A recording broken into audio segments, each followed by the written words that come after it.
Hyundai. Vamos a ver qué lo dice el coordinador.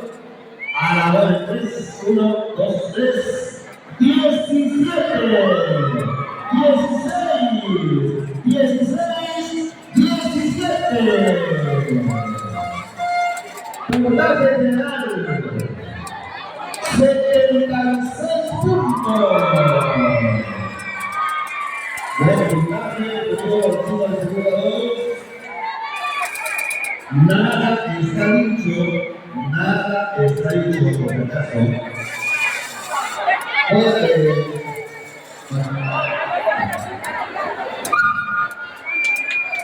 Porque vamos a estar eso más sencillo. Perfecto. Ahora. Listo. Marco. Muchas gracias, Marco. Continuando. Lanza. Jugada de los uruguayos. Segundo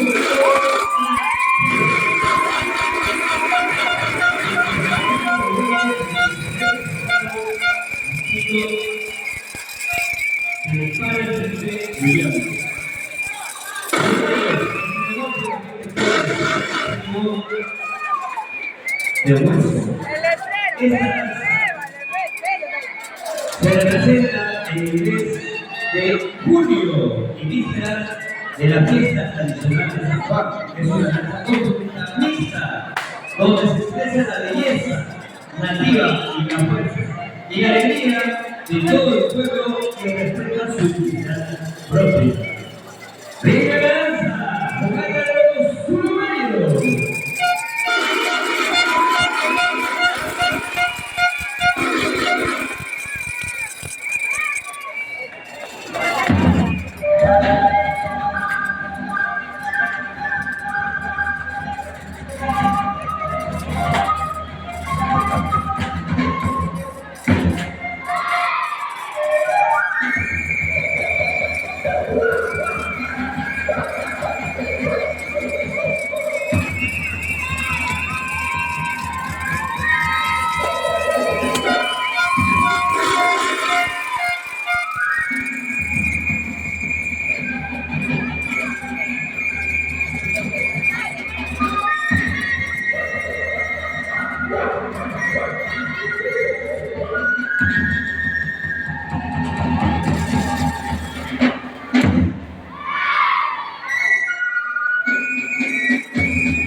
Bien, de ese modo se viene desarrollando el concurso de danza.